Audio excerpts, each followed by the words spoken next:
Welcome to the August board meeting. Everybody please stand for the Pledge of Allegiance. I pledge allegiance to the flag of the United States of America and to the republic for which it stands, one nation, under God, indivisible, with liberty and justice for all. All right. Hopefully everybody had a great summer. First, I'd like to thank our student rep for showing up before school even starts, so that's wonderful. And she'll be giving you a hall pass for later in the year, so to make up for it. Thank you so much, David.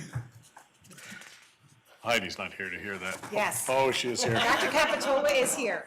All right, moving on to business now instead. The recognition schedule's here for the year for review, just so everybody knows. Well, I don't see a schedule though. Right, it's held at each business meeting. Oh, okay, sorry. I thought there was going to be a Right. list. All right. No student council reports tonight, because obviously school hasn't started, but we have our student rep. I don't know what's going on in high school already. Sports, I guess, but band.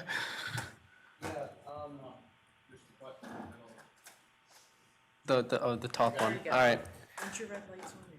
Okay.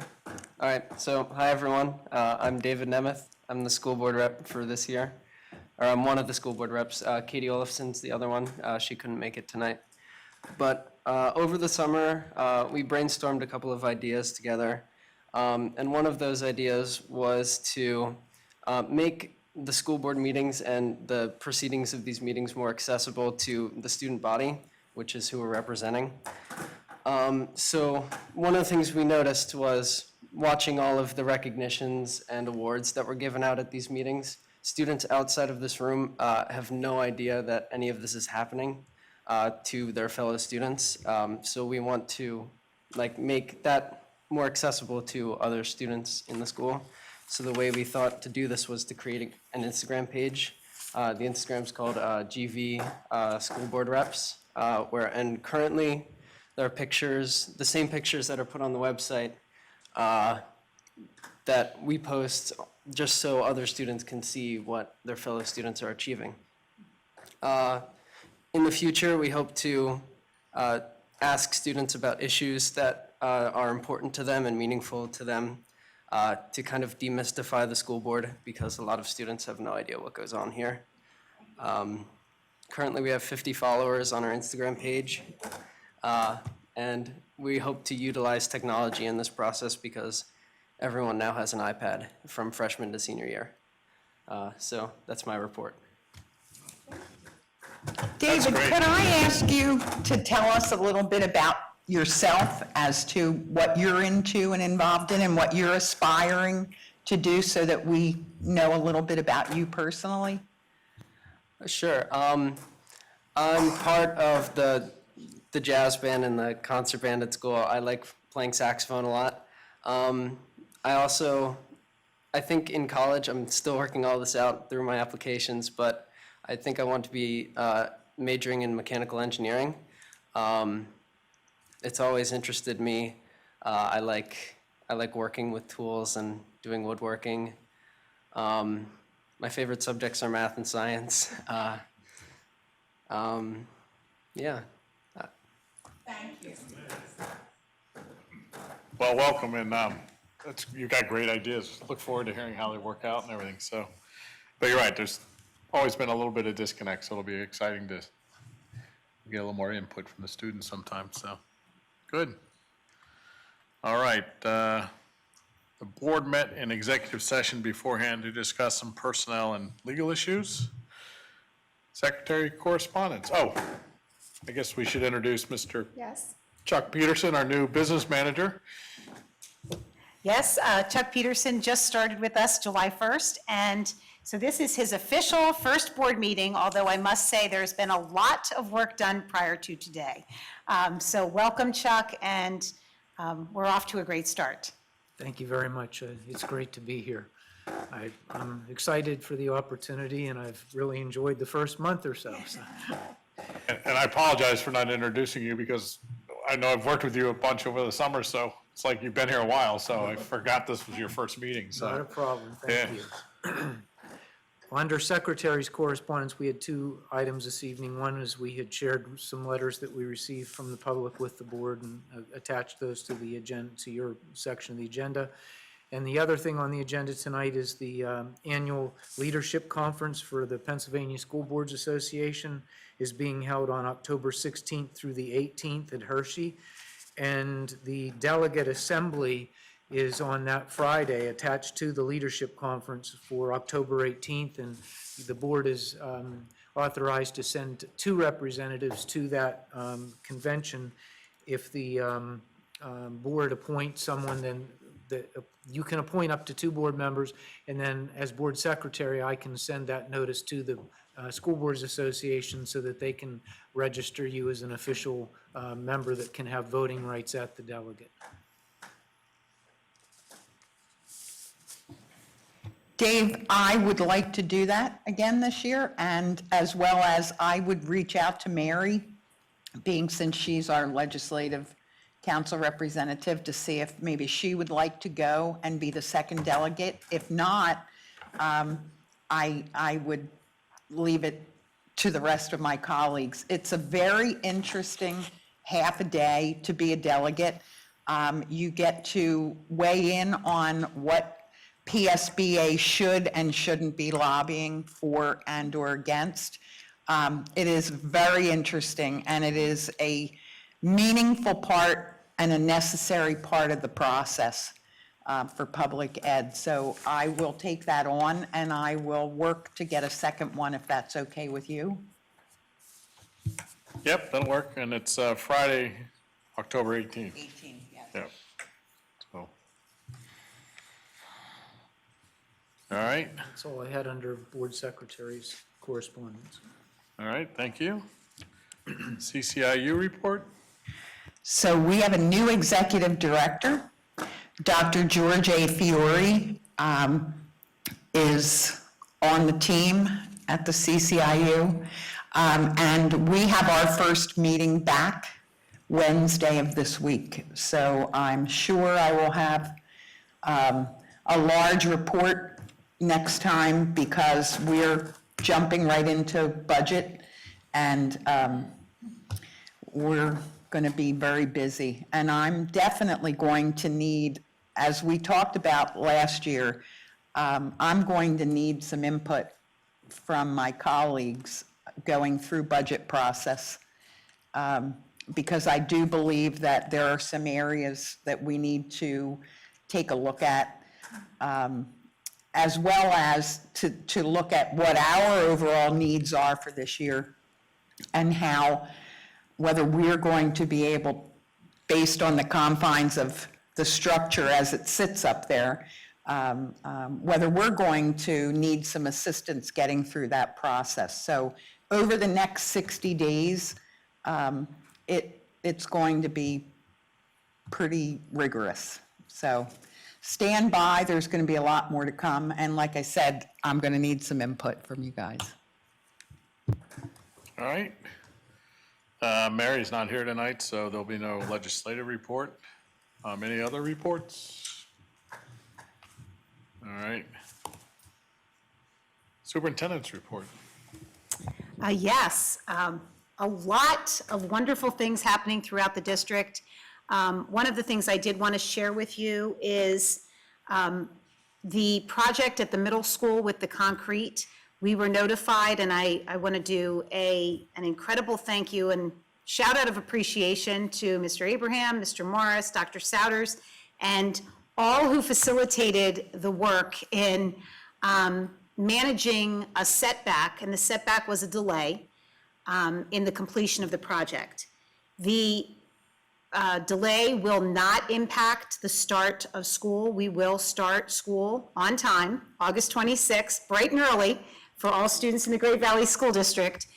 There is an adjustment to the entry and dismissal of the arrival and dismissal for the middle school. And I do have 2 diagrams that I'd like to share with you. Communication was sent out to middle school parents as well as staff regarding the adjustment.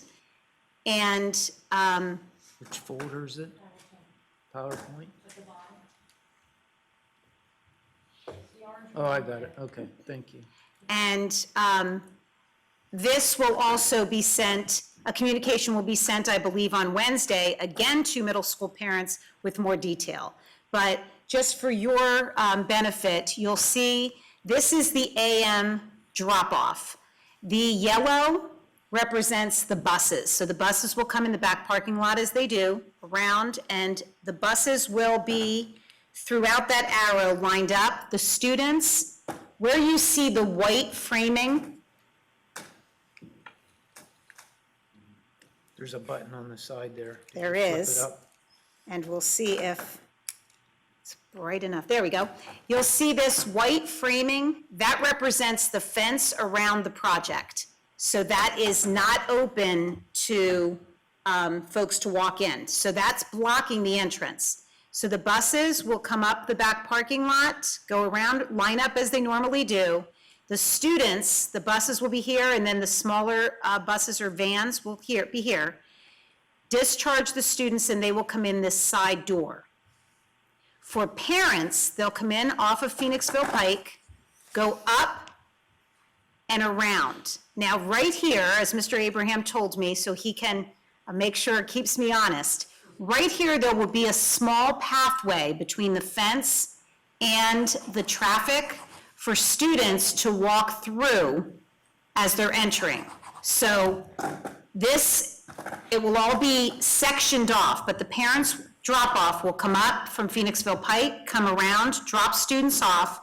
Students will enter this way. So there will be no cross-traffic between students getting off the bus and students being dropped off. So they'll drop off at the X's, students will walk in, and then parents will exit out onto Phoenixville Pike. So that is the AM drop-off. PM dismissal, again, buses will come back parking lot, around. Students will be discharged from these entrances where they came in, and then these two entrances here. So bus students will discharge here. Students being picked up will discharge here. Now, if there are students, because we're talking about human beings, and like all of us, there may be students who are being picked up that will discharge from one of these other doors. If they do, a walkway, as I shared, will be established so they would be able to get safely from an exit door to their car pickup at the X's. So this will be communicated with parents. This plan is in place right now from Monday the 26th through Thursday the 29th. The project is expected to be completed by the time we return to school on Tuesday following Labor Day. The reason the communication in this specificity was not communicated earlier, as you can imagine, with a large construction project, things may change. So as Dr. Souders, Mr. Abraham, and Mr. Morris have been strongly advocating for completion, we are noticing some things like possibly staying later, possibly getting work done more quickly. So this may change, but the plan is solid and in place and will be communicated with parents. Best case scenario, we don't have to use this plan for the entirety of next week, but if we do, it's ready to roll and parents will be communicated with. Are there any questions about that? Is the delay just unforeseeable construction issues, or was it related to the weather this summer? We had so much rain. Is there a reason being given? As in most to construction parents? projects, there are a litany of Unforeseen, reasons as to why it was delayed. And depending on who you talk to, the reality is, we've seen a change possibly in the speed in which things are getting done. But one of the things that Mr. Abraham had shared with me today, we don't only want to make sure it's completed on time, we want to make sure that it's completed correctly, and that if there are any issues before we sign off, those things are rectified and completed perfectly. So we are not rushing toward completion in compromising quality and perfection. So That's one of the things that may delay it to the end of next week. The good news is, 3-month project's only a few days late. Absolutely, That's- absolutely. That's doing well. Yes. Yeah. Jim, I just want to say, Can I pop in with a quick question? This is Steph. Absolutely, Steph. Oh, I'm sorry. thank you. Is there any way to be sure that the concrete will hold up? That is one of the reasons why we're very, that Jim, Ken, and his team, their teams, are really looking, checking quality, checking consistency, checking curing time, the curing. Hindsight's 20/20, and we learned after the last project, it may not have lasted and there were some issues. So we're definitely aware of those potential issues and looking out for those. Unforeseen issues, of course, we don't have a crystal ball, but we're putting all stopgaps in place to catch any areas of lack of quality. We also have an independent person who's testing each batch of concrete while it's being installed. All stopgaps are in That place makes to, me feel a lot better. yes. Thank you, Steph. So what is our expectation as far as lifespan of this concrete, Jim? 20 years. That's about right. Things don't last forever. I think what we're doing this time, which we didn't do in certain scenarios, the time of year you pour concrete has a lot to do with the integrity and the longevity. And we've made repairs sometimes when we've had to, and they weren't necessarily at the time when we should have been doing it. This is the perfect time, and I appreciate you doing this because it does give us the time we need to not have to rush and to make sure that we've got everything done. So thank you, I appreciate it. One of the things that we will be getting more into, the feasibility study has started, and a lot of work has been done up to this point. And one of the attributes that was shared by the Schrader Group was the quality of our buildings and the condition that they have been kept in and how that it will benefit us as a district. We will expect to hear an update on the feasibility in September, as well as their timeline. We're right on track, as they had projected to be, ready to present. Ms. Blake will be working with them closely as far as the communication with the updates and involving community and staff in next steps of that process. The other update that we will be providing you mid-year is full-day kindergarten. As promised, there is tremendous excitement and anticipation to have our youngest learners with us all day, and we are very excited. Some of them have actually visited the school prior to. Our teachers have been here quite extensively over the summer. And we are ready for that to happen. We will be providing a mid-year report in January, just to give some highlights of some things that have been happening. So a tremendous shout out to Dr. O'Toole, Dr. Peck, and their teams for all the work that's been done this summer in preparing for our children to come and have a magnificent experience as their first learning experience as a Patriot. Good things happening. The other update that I'd like to share with you, it relates to our one-to-one content filtering. And we do have a presentation. Candy Evans, our supervisor of informational technology, will be providing to us information as it relates to content filtering with the relay. So thank you so much for that, Candy. I got it. There you go. Good evening. As I was introduced, I'm Candy Evans, Supervisor of Information Technology. I just wanted to take some time and share with you, we had some concerns presented to us about content filtering at home, not doing it. We have a plan of action in place that we are going to put into effect, and I wanted to share it with you all. We are purchasing a web service called Relay by Lightspeed. And in September, end of September, early October, we will be implementing it. And what that means is we will be installing an app on your students' iPads, and that app will communicate with Relay anywhere, wherever they are. Doesn't matter where they are, it'll communicate with it. It will allow us to provide weekly reports to parents on their students' activities on their iPads, including daily time online, their websites that they're searching, websites that they went to, websites that were blocked, that kind of information. It was shared with me that the parents would be able to log in and create their own, but it turns out that it's just we will import the parents' emails and then the reports will be sent to them weekly. I think there may be some improvements coming along with that in the near future.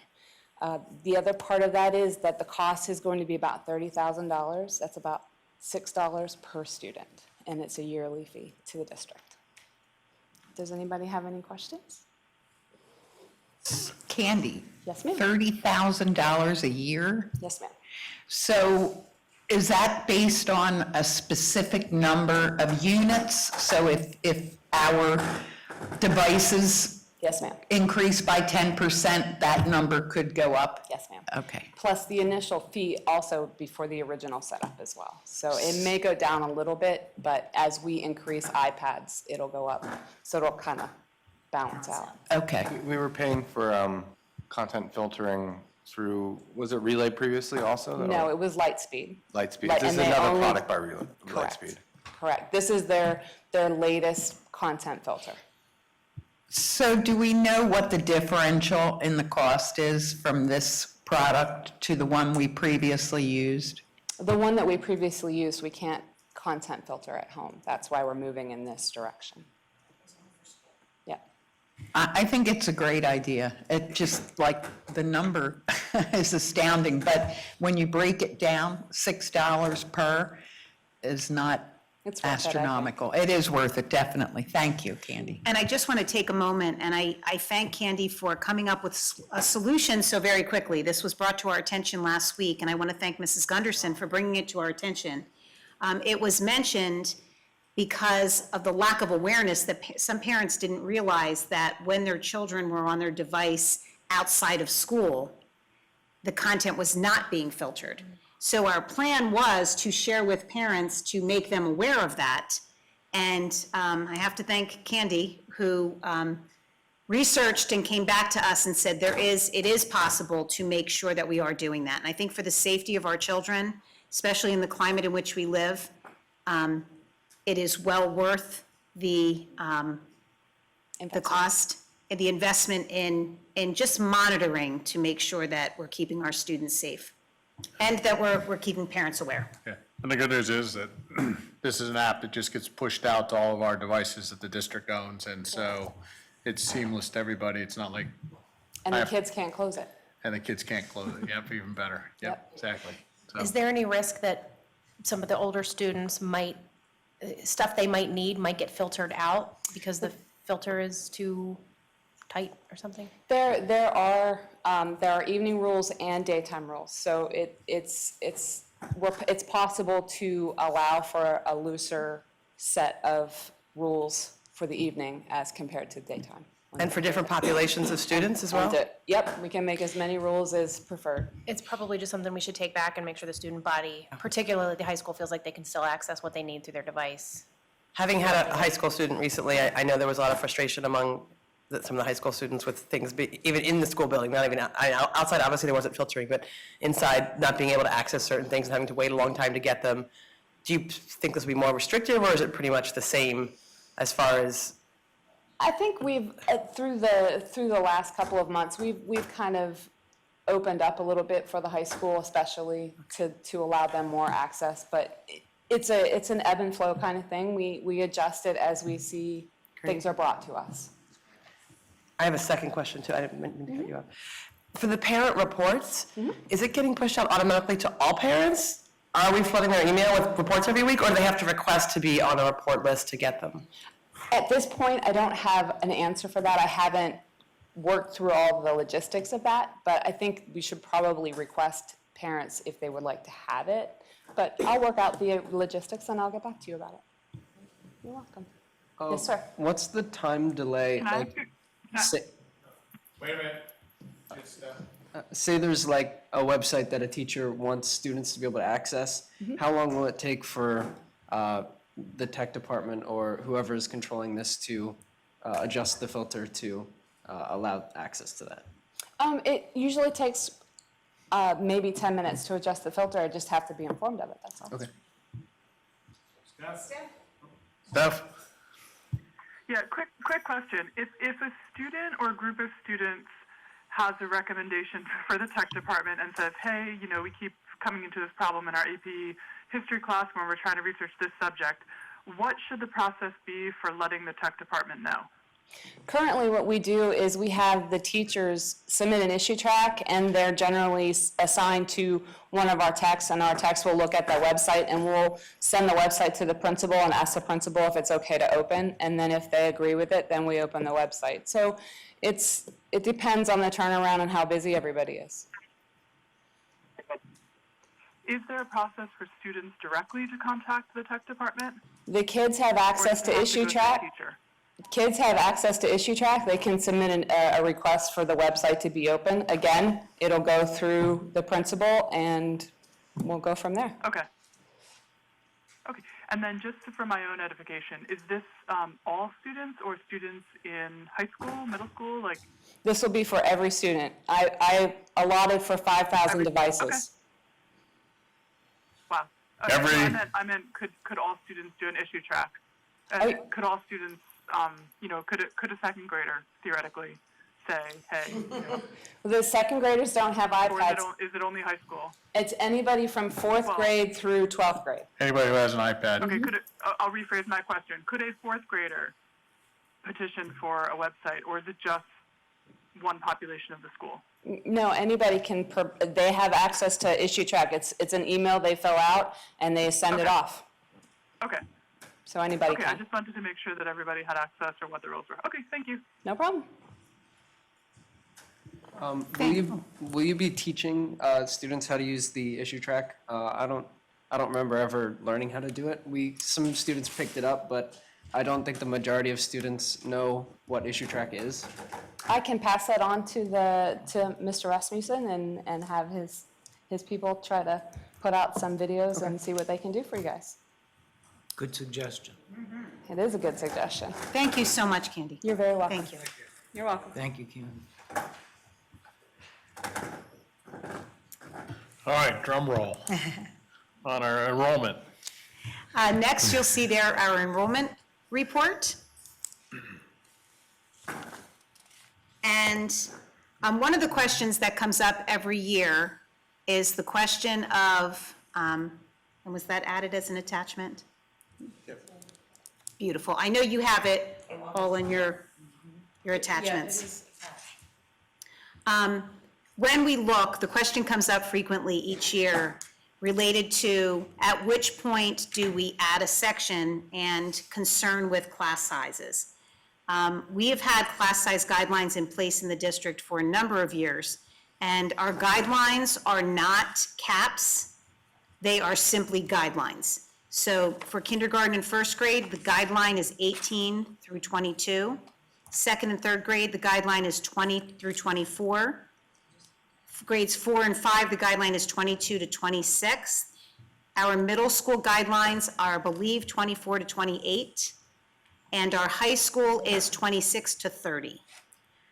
Again, there are guidelines for each section. There are variables that come into play, especially as we get to the secondary with class scheduling, course scheduling. However, we really at least try to start the year within those guidelines. So as you can see with our enrollment report, this enrollment report does not include some students who are in the pipeline, but these are not actuals. The third day enrollment will more closely reflect the actual number of students who are arriving to school August 26th. So these are our numbers as of August 12th. I say that to you because there are some students included in these numbers that are considered in the pipeline. meaning the parent had started the paperwork to enroll their child, but they may not have completed or come in with the information. In other cases, there are students who may or may not actually arrive the first day of school. So these numbers are not actuals, but these are the numbers that we use to make determinations for the number of classes, the number of sections we have, especially as it relates to kindergarten through 5th grade. So much more to come on that. We are very excited. As of this point, we're expecting 4,357 students to arrive on August 26th. So that gives us 4,357 reasons to make sure everyone shows up in a fabulous school, ready for amazing learning and the feeling of belonging, which is our focus this school year. So more to come on enrollment. Our opening day for staff is tomorrow, and we will begin 7:30 with breakfast. The schedule is 7:30 to 8:15, light breakfast, and there will be vendors on display. 8:30 to 9:45 will be opening day remarks and the introduction of new staff. We'll focus a lot on our theme for the year, as well as really make an effort to connect all of our learning and initiatives that have been taking place over the last few years as it relates to our featured speaker, or our keynote, which will begin at 9:45, Dr. Ken Ginsberg, who will speak about resiliency and belonging. Dr. Ginsberg presented as one of our speaker series presentations last year. It was incredibly well received, but we heard repeatedly from staff and parents, oh, we wish he could come back. So he has been incredibly willing to partner with us, and I want to thank Dr. Wexler for making that contact and taking that initiative, and we look forward to not only this presentation with Dr. Ginsberg, but the ongoing partnership as we work toward belonging and resilience for our students and staff. Our support staff perfect attendance for 2018-19, that information is there. And take the time to say congratulations and a huge thank you to those folks who show up every day and do amazing things. So you can see on that list the support staff receiving perfect attendance.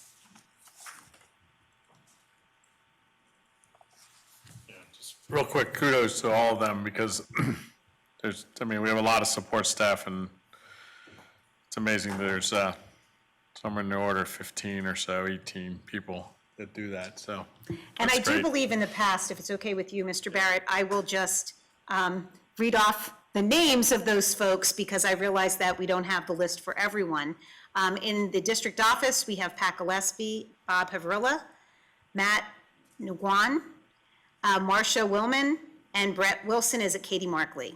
Cafeteria, Christine Medallia, she works at the high school. Our custodians, Gordon Baum, who's at the Great Valley High School. Ed Brown is at Katie Markley. Sean Green, the Great Valley Middle School. Paul Marziani at Sugartown Elementary School. Jason Rizzoli, General Wayne Elementary School. Pat Scott is district-wide, was previously at the high school. Carl Shoemaker, Charlestown Elementary School, and Mark Sperber at General Wayne Elementary School. And I say to all of us, there are days that, especially round about January, February, when it's really, really cold outside, possibly not so nice, and want to roll over and say, maybe not today.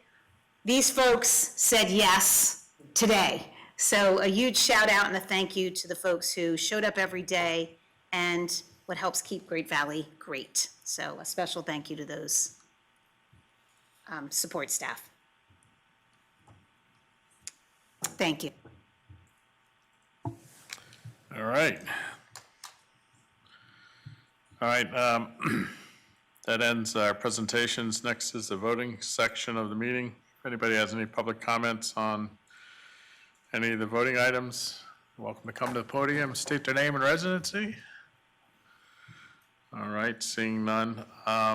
Before we get started, Mrs. Gunderson and Mrs. Armstrong are on the phone, so they'll be voting via the phone. Mr. Foray and Mrs. Ravenfeld were not able to attend tonight. All right, so the first thing up is consent agenda items 801 through 805. Do I have a motion to approve? Move to approve. A second? Second? All right. Second. All right, any questions on any of these? These are pretty standard, just the minutes, invoices, and list of the non-resident students that fall under our guidelines or our policies. All right, all those in favor? Steph? Aye. Jen? Aye. All right, motion passes 7-0. All right, financial approval. So before we do any of these, can we get a rundown of what they all are, or brief description? And if anybody's got any questions, and I'm sure there'll be some on some of these. Certainly. To start with, we have our annual budget calendar. If you review that, you'll find that it's pretty much verbatim from last year, only changing the dates. And I understand it worked well last year, so we're going to keep it the same for now. The second item on there is the annual contract with CCIU for medical authorization for students that need that. We have extension of the food service bids. I believe they were 3-year contracts with 2 optional 1-year renewals for 4 of our food service contracts, and we're recommending approval of those 4. Should I run through them all at the same time, or people are going to yell out if you have questions? Okay. 904 is a contract with Easy School Pay for a food service department. We're going to switch from pay schools just for the food service department.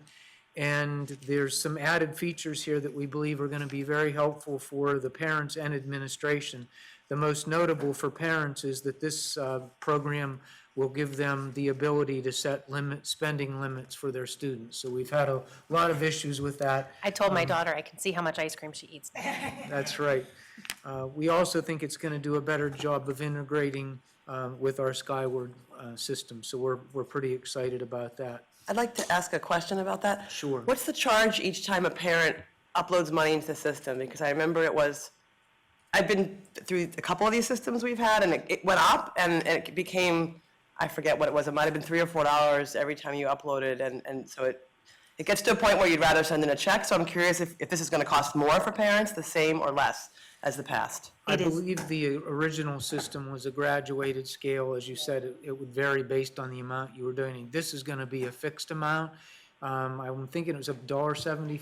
$2.50. Okay, I believe that's lower then. It's lower, isn't it? Yes. Yes. All right. And because it's a fixed fee, the more you deposit, actually, the more efficient it would actually be. And the analysis that was done really shows that it's a break even for the district, but it has the potential of really being more cost effective for the parents. 905 is a renewal contract with Valbridge to continue the appraisals that we want to do for reverse appeals. That program has been very successful, and the contract that's been proposed is verbatim from a year ago, and all the costs except in phase 1. If we ask to do a final report for court purposes, it was originally listed at $250. That's now $850, but that's a rather insignificant part of the whole thing. Every other component of that contract remained unchanged financially. The Inovu is the software that integrates all of our medical data. We're still in the infancy of using that program, and we want to continue, and we believe in the long run it will really pay dividends. In addition to be able to upload information from multiple sources, such as your medical spend, your prescription drug spend, it also has the ability to import things like wellness activities. It has the ability to integrate with payroll systems, and the main reason to do that is just to match the amount, the money you're spending on a person back to the payroll system to make sure they're actually an employee of the district, because sometimes these medical systems could bill you for incorrectly. So we really believe that program's going to really pay dividends in the future, and want to really keep using it to its fullest extent, and we'll come back with some reports on that in the future to the board. Just a quick question on that. Thank you. That was a really helpful overview, but I read it and I just was unclear. It talks about empowering Great Valley School District, which you said it will, and Rashini. What's Rashini? Is that another program that we use? Rashini is one of the medical consultants we use to help us manage our Got program. it. So Thank you. they'll work with us to go over the reports, but we'll also have the ability to run our own reports and analyze them or go back to Rashini and ask questions. All right. Yes, healthy vending. The Wellness Committee had asked for the district to consider having some healthier snacks in some of the vending machines. So there was some research done, and this company has, by name, their healthy vending machines. So the things that are in those machines are much healthier. We worked through a contract with them, and actually there's going to be a 10% rebate that comes back to the district that we'll anticipate talking to the board about in the future, but would probably recommend using that for the Wellness Committee to initiate more benefits to the employees of the district in terms of wellness. And just for clarity, these vending machines are in the Staff. staff only. areas, not in the student areas. Correct. So you're talking about, so we get a commission actually of 10%? Yes. That's awesome. I do have to give an incredible shout out to Mr. Peterson, because at the time that the original negotiation took place, there was no 10% markup. By the end of the conversation, we are now receiving a 10%. Good job. So a big thank you for that. Moving down, the professional development training agreement. This training agreement is for opening day, as well as our partnership with Mr. Ginsburg. He's done some work and will help us with our counselors, psychologists, and some of our administrative staff in working through cultivating resiliency in our youth. So it's more than just the one-day shop. He's been an incredible partner. Can I ask that I was surprised by the dollar amount for a one day? That's higher than, I mean, I work in healthcare and we have surgeons come speak and that's way more than anyone. And he's obviously traveling from somewhere in the US, so Yes, yeah. and he actually is, he does a lot internationally as well as nationally. Yes. So how come the contract then just says it's for one day? Wouldn't it benefit us to say, especially if this is, I wouldn't want anyone to get the misconception that we're paying that amount for one day, if we're actually paying, as you said, for consulting services throughout the year. It is I that would prefer to day. be clear. He is throwing the other stuff in on gratis, but it is I mean, a large amount. from a perception amount, it's a very large amount for a 2-hour talk. Even if he spends 3 days preparing for it, or a week preparing for it, it's a very high amount. And Absolutely. I would, And I have I'd to encourage say us to that, try and make that clear, because to me, it just seems unreasonable. right. And there are a number of, I can tell you, this is not necessarily out of the ordinary for international presenters, especially around the topics that we're dealing with in education. Yes. Yeah, I just find it to be very high. Can for one day. Can I just add, sometimes I really do something and it's looking outside of one area into another area. We're in education. I think that we have to look at and we have to base whether contracts are high or not high based on what is available in our arena. And we did this last year with one of the other things that you had wanted to do for professional development. And within our confines of our public school system and what is available, what some saw as, oh my gosh, that's really a lot of money, really turned out to be a lot less than a lot of money, comparably speaking. This is a very well-renowned person speaking on topics that are very important.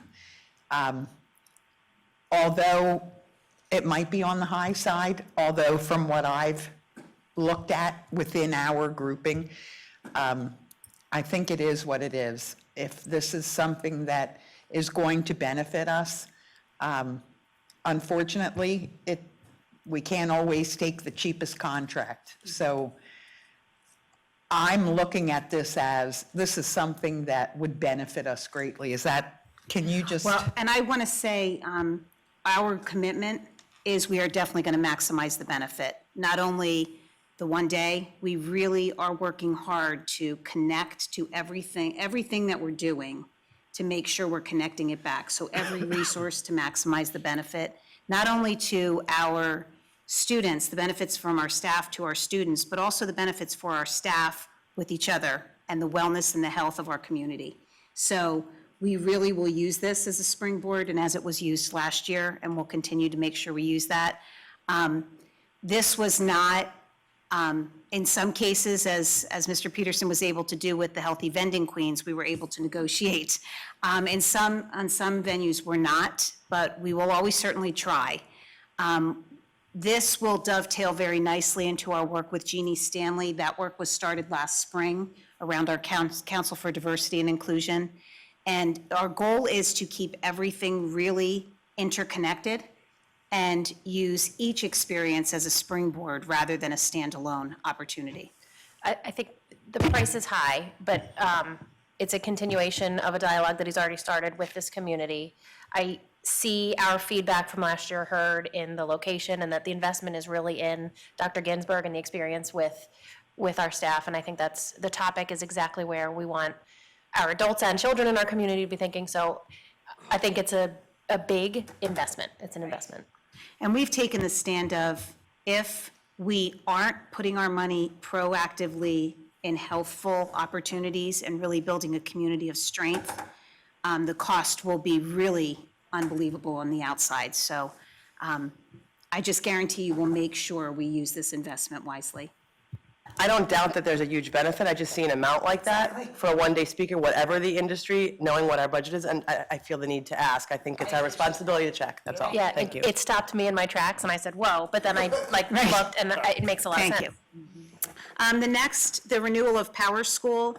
You'll see this is broken up into 3 separate entities. The top entity, Power School, we use for our specialized programs, our IEPs and our GIEPs.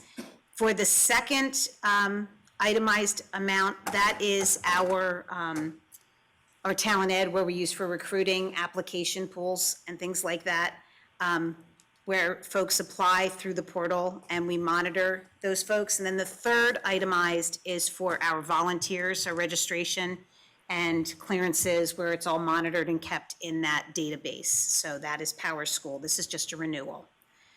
The renewal of Health Advocate Solutions. This is the program that we use for our EAP, our Employee Assistance Program. And again, that's a renewal. The contract with Youth Truth for surveys. This is the contract that we've had in place. We get a bit of a discount when we sign up for an extended year relationship, and that Youth Truth will continue. Part of our goals this year, which will be presented in September, are to make sure we're more public about our survey data, so you'll be hearing more about that. Brandywine Virtual Academy, this, you'll notice it says a number of 10 spots. That doesn't mean we currently have 10 students. That just means at any given time, we can have up to 10 students taking online courses. And we use those online courses, we can have a seat that's used multiple times, just not at the same time, if that makes sense. So we could have a student signing up for a course. When that student's done, we have then a free spot. We can put another student in that. So we contract each year with the Brandywine Virtual Academy, which is through a branch of the CCIU. You'll see that contract there. Our agreement with Nearpod, which is a lesson library access for middle and high school students. And this is to allow students to have services through technology. Could you clarify that a little bit? Again, I just read it and it sounded like it was lessons ready to go for instructors to use. So that's not, and it was just a brief overview. So is it more something that the kids use for remote learning, or is it something that the teachers use, or both? The teachers can use with the students. So it's In not a classroom, like you, right. in a classroom, okay, Yes. thank you. Yes. It's Dr. Beck and her team have been working really hard to maximize resources for our teachers, especially as we are accessing more technology and we're incorporating many more programs to give students access anytime, anywhere, but under the direction of the classroom teacher. So you'll notice the next agreement with LearnZillion is also a similar resource, but this is for the teachers to support the implementation. If you remember, we talked last year about the illustrative mathematics, and we had training for our teachers in that. This now is giving them the resources to maximize the implementation of those programs in math. Okay, 9.15, these are our professional contracts. Again, we've had these agreements in place. You'll see the Professional Learning Collaborative. This is for our English language learners. If you've heard, there are a number of dates there with additional 3 days in June. This agreement is with, if you remember the name, Lisa Piazzolla. She's been in our district for a number of years now. That is Professional Learning Collaborative. Kevin Flanagan, he has been working with our kindergarten and first grade teachers on phonics and early literacy. He will also work on the high school vocabulary. He is incredibly well received with our staff. Many of them have taken courses with Dr. Flanagan at Westchester. So there's a familiarity and a great following there. The third is the CAB services. We had not, up until recently, been able to fulfill our math coach. That position was left unfilled, and our former math coach was able to support us under this contract with CAB Services. Amanda Haskell was with us. She took a job outside of the district, but she was able to support us on the implementation and coaching with kindergarten math and differentiated instruction and assessment. Then we have Dr. Lucy Haney, who was an employee of the district. She is working with us on the new teacher induction and the new elementary teacher instructional coaching and professional development. So Dr. Haney has been working with us and will continue to support our teachers. And finally, number 5 is the Partnership for Academic Excellence. And this is, we've had this contract in place for a number of years. This is with Kathy Bailey, who comes and works on collaboration, facilitation with administrators, and coaching. So these are all the professional, there's just a renewal of our professional development agreements throughout the year. If you remember last year, some were added after the fact, so we were really diligent this year about making sure that did not happen. Then the following agreements, 9.16, 9.17, 9.18, 9.19, and then the list of those 9.20 are agreements that deal with special education or individualized students for either ESY or settlement agreements through the year. Item 9.21 is an information item. Do you want to cover that before you vote on the other ones? Yeah. Okay. Let's vote on them all together. That's a report of all the reverse appeals that since the process began in 2016. So when the district was successful in a reverse appeal in 2016, the tax benefit of that appeal carries forward to 17, 18, and 19. So if you take a look at the report, you'll see the 4-year totals by parcel. And so ones that have just been settled, you'll see just as 1 year, it'll say 2019, or if it was in 2018, it'll show the benefit of 18 and 19. The important part is the running balance of that total report is a total of $3.65 million. So that shows the success of the program, and we commend the board for allowing us to do that process. Thank you for explaining how that works, because I hadn't read it correctly, so I really appreciate it. Last year, when we voted on ones to be, properties to be looked at, there was both residential and commercial. I'm just curious if some of these newer ones are residential. It looks like from the addresses they could be. Well, none of these are newer ones. These are all the Well, old ones. 2019, there's some that are just 2019 at the end. Right, but those are from last year, right? So the ones we voted These- a year ago. The ones that we just appealed are not on here Not yet. found that. Correct. Right. But that includes these aren't all Yeah, commercial. some are Okay, residential, the ones some at the end are, look the like they are. vast majority are not residential. Of course. But we use the same criteria that the Okay. board approved, that $10,000 benefit. I think that the nice thing about this report, when I looked at it, was our policy doesn't say, do this if it's residential, or Right. do this if it's commercial, so, this just says, these are all the properties that met the criteria over the years and what we benefit from it. Correct. What are the last three columns? Because they're filled out for the first one and not the others. I mean, do they matter? That's year CLR. I don't know what CLR is. Oh, that's the Common calculated. level ratio. Yeah, Oh, that means- okay. that's, Yeah, Does it's it matter showing- that, I mean, what matters is the dollar total to me, I assume, but I'm just curious if that other column, anything there I should be looking at. Yeah, the last column simply showing the millage rate each of those years and the Okay. common level ratio, which is a result of the lack of doing reassessments. The ratio of market value to tax value changes each year. Thank you. And I just want to take a minute and really thank the board for putting that policy in place, because if you remember, the timing of that policy was right prior to a court case that was decided that it was found to be arbitrary in some districts, who then changed going after residential, did not do that. So the fact that we have a threshold really put us in good standing, that it really is irrelevant what the property is zoned to be.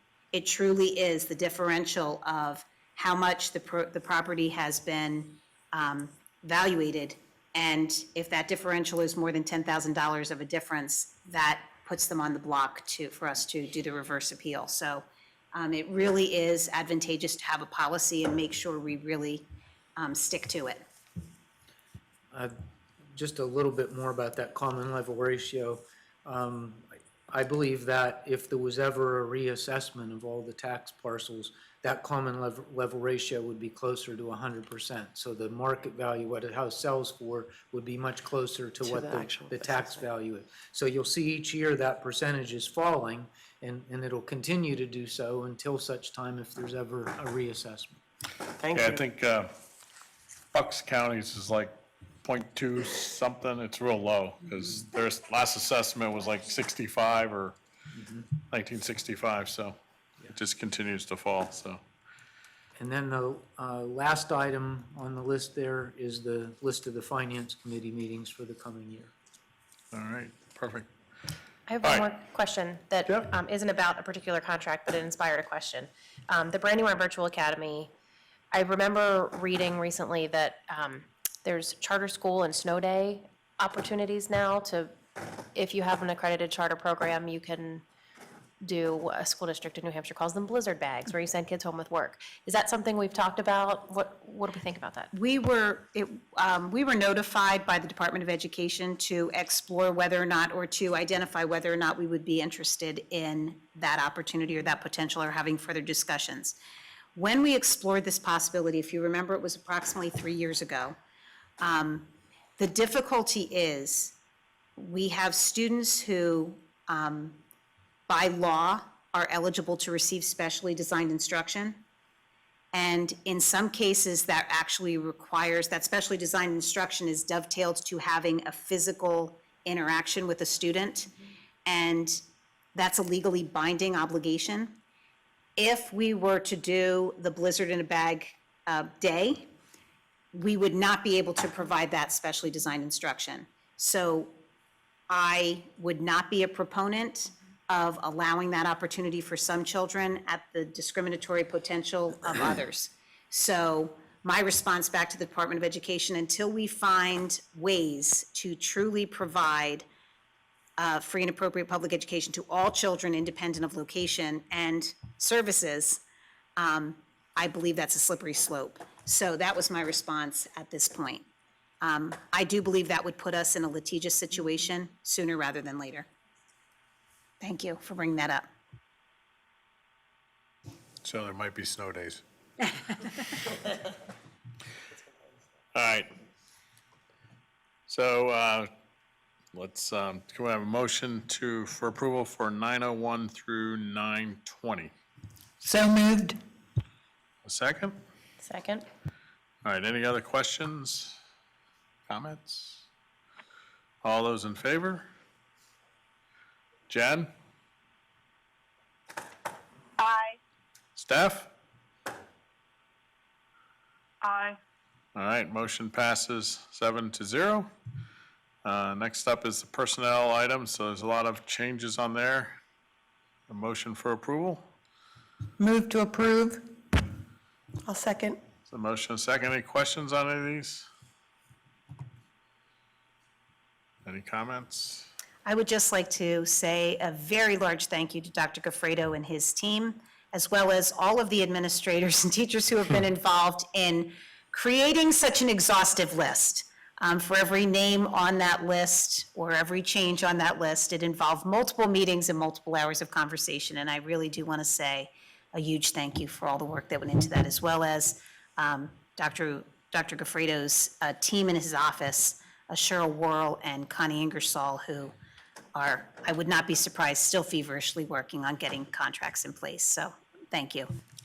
Yeah, we had not only additional hires because of our growth, we've had a lot of medical leaves for numerous different reasons, including childbirth, and some sabbaticals. So all those had to be filled with either permanent or retirements. So I know the personnel department was still having fun, right? A few more to fill, so more And to I- come next month. I do have to say, we have a great new class coming to join our already magnificent staff that's in place. So great day tomorrow morning. But I It's think Christmas Eve. Dan said 40? Over 40, there you go. So quite a few this year of various full-time and long-term. I'm just curious, because we now have full-day kindergarten, obviously some of those were And those. kindergarten teachers. How many were kindergarten teachers, and did we have a lot of applicants? Was that something that, we had a really great choice of teachers for? We had an incredibly large applicant pool. And I have to tell you, the pool was incredibly talented. It was a rigorous process. So I can tell you, for those who were hired, their final step was to come to meet with me. And I don't know what exactly happened prior to them coming to me, but some of them were quite exhausted by the time they had gotten there. And happily, we had some folks who had multiple offers. And many of them chose to come to Great Valley, even though they had many other offers at other places. So quality candidates are oftentimes targeted by multiple places, and I'm just very thankful that we have a great staff getting ready to start tomorrow at 7:30 a.m. Exciting. All right, any other comments? All those in favor? Staff? Yes, and I. Thank you. Jen? Aye. All right, motion passes 7-0. All right, the policy committee meeting dates are there for this calendar, or this school year. Next up is program approvals, one of the most important dates that Dave will, or votes Dave will care about, the approval of graduation. All right, so do I have approvals for 1201 through 1203? Move to approve 12.01 to 12.03. Second? Second? Any questions or comments? I would just like to say graduation is June 5th of 2020. So for those who heard that it is approved but didn't know the actual date, June 5th, 2020. All right, all those in favor? I have a question. Oops, on yeah, the go, handbook, sorry. Sorry. Didn't want to- The handbook for the high school is what we were handed, and so we had them all online to look at. How are I noticed on the clubs for the high school, we've approved many clubs. A lot of students have initiative to start new clubs, and it seems like some of those clubs are included on the list and others are not. How is it decided which clubs get included in the handbook and which ones don't? Is there a process, like do the club leads have to fill something out? If they don't, it's not in here. How does that happen? I believe it is a very fluid process, and I'm looking at Dr. Capitola, because some clubs exist and then phase out, so no longer exist. So if it is communicated that the club is in fact has an advisor and has been approved, it would be included in that.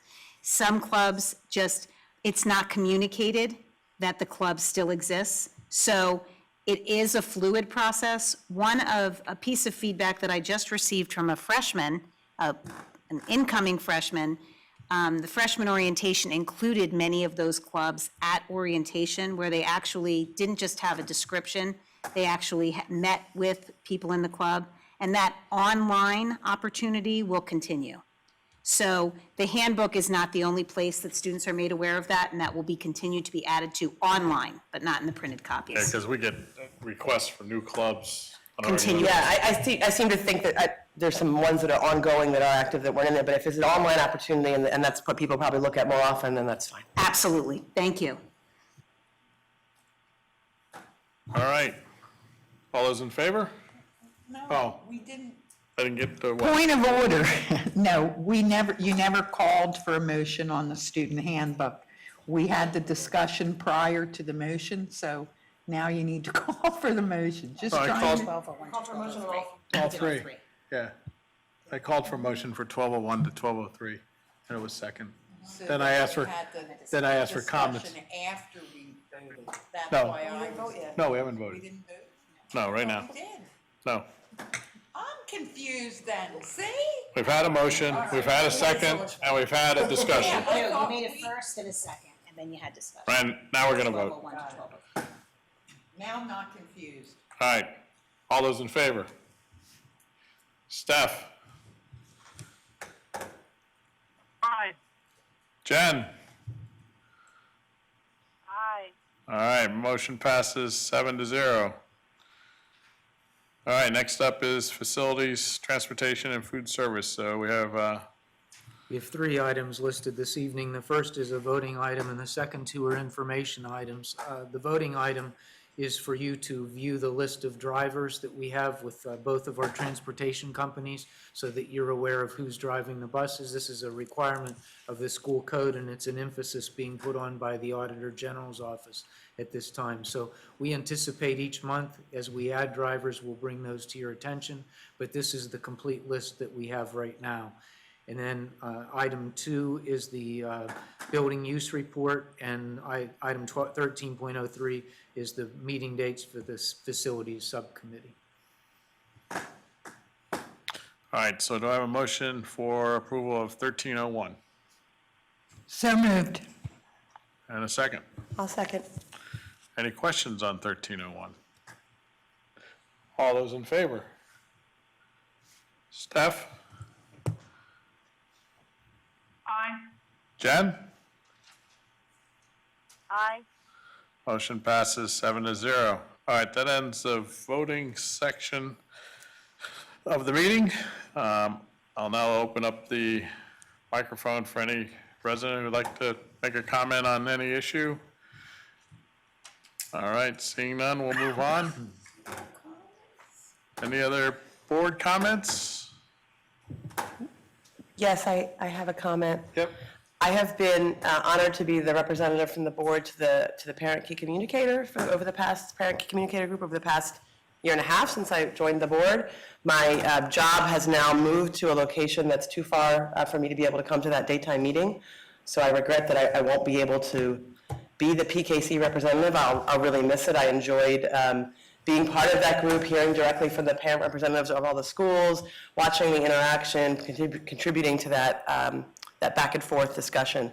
But I can no longer do it. So I, would ask you, Dave, to see if there's someone else on the board who could take that on. The meeting is approximately every 6 weeks throughout the school year.